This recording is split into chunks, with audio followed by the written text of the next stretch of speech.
have you ever filled up an arena with 15,000 people? No, but That's Andrew not Dice Clay did 30,000 back in the day. The difference is we went to Andrew Dice Clay for comedy, but people are going to Peterson for other reasons. Well, that doesn't necessarily mean it's having a positive impact on society. As we move into this new era of lunacy, for lack of a better word, where everybody's opinion gets asserted like it's fact and the opinions get crazier and crazier, I want to revisit a channel favorite, Sam Seder, as he talks a little bit about Jordan Peterson on a conversation he had with Patrick Bet-David. This is old. This goes back about a year, and it's a relatively short clip. But, Jordan Peterson is a divisive figure, and he certainly has his fans, and he certainly has his detractors, as we see in this video. Sam Seder is a detractor. Calls him a lunatic, in fact, right at the top of this clip. So I want to watch this together. I'm going to chime in with my comments, and then I want to know what you think in the comments section. But why don't we have a look together? What are your thoughts on Jordan Peterson? I think Jordan Peterson's a lunatic, and I think his perspective on women is just twisted. He might be good for helping wayward kids who don't know how to make their bed, but I think that a lot of his ideas are really incredibly toxic and bizarre, frankly. What is it? What do you? So the reference, for those of you who don't know Jordan Peterson, he wrote a book about basically how to live your life, and one of the things is get up every morning, make your bed. That's the make your bed reference. On women specifically? Oh, I mean, just I'm not a Jordan Peterson-ophile, but I just remember the last thing that I had talked about that he had said was he was speculating that perhaps it was a detriment to women not for men to have some form of ownership stake. I think he was talking just sort of like, broadly, like loose investment in relationship with them to protect them from rape.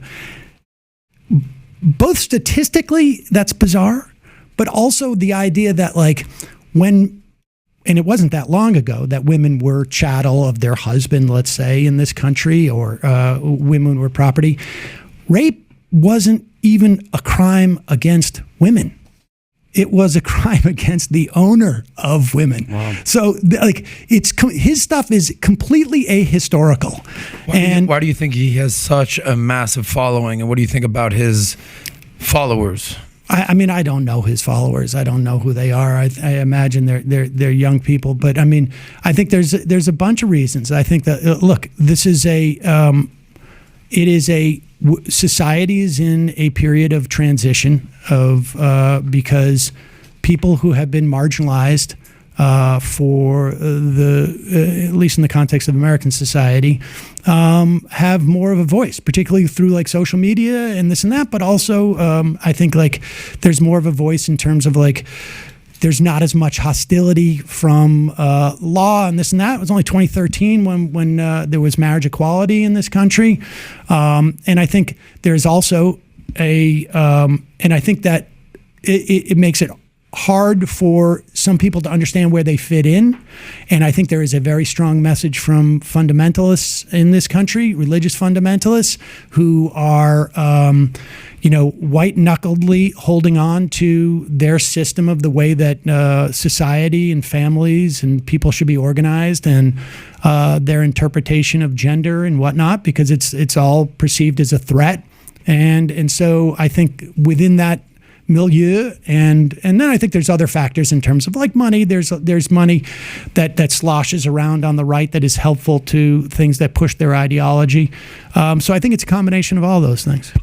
So just to recap that, because I think that's a pretty good summation, right? In this internet age we find ourselves in, that feels like it's been forever, but truthfully, it's really only been the iPhone came out in 2008, right? So we're talking about, the internet predates that, but the idea of having it in your pocket and instant and all the time is only 15 years old, and the popularity of these online platforms, such as this, but Facebook and Twitter, now X, etc., is a relatively new development. And these algorithms do, as we all know, drive people to one extreme or the other. It rewards things that get these big dopamine effects out of us. And then, of course, money, right? Because as audiences grow and people pay more attention to these pundits, we'll call them opinions, money gets involved, and and I think Jordan Peterson personally, some of his views have gotten more extreme and radical.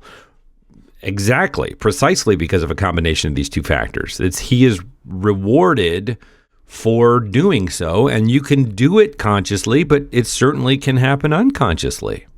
I think Jordan Peterson, you can't ever be 100% accurate on everything that you say without offending people. You're going to say some stuff that's going to offend people. I think he has helped a lot of young boys who have been lost the last 10, 20 years know a little bit more about what it is to be a man. The endless amount of stories of how that guy positively impacted people's lives the number is unbelievable how big it is on what he's done. I've heard you say, I think, or someone told me that you're a data guy. Where is is that just anecdotes or?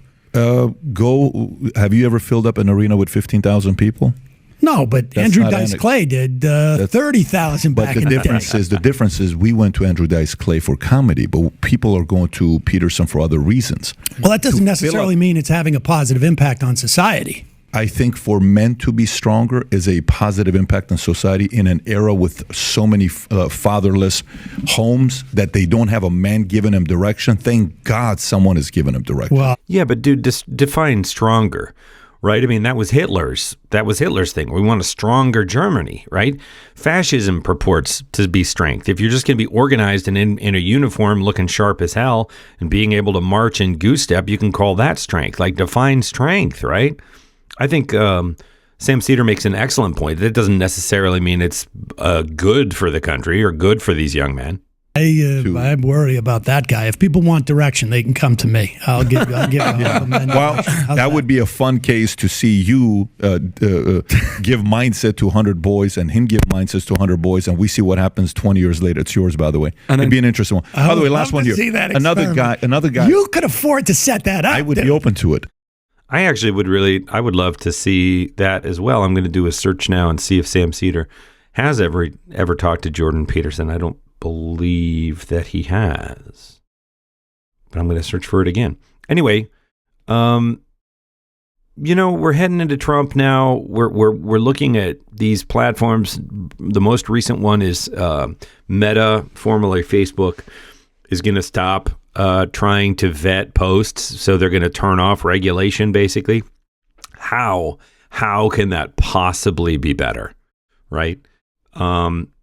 Jordan Peterson's one of these characters that's got big opinions about things and can speak very authoritatively about stuff, and says some wild things that I think have gotten only wilder in sort of a half-baked way, and he points to data and his interpretation of it as proof, and he now does have a legion of people, I think primarily young men, and it takes on this kind of alt-right vibe, or has taken on.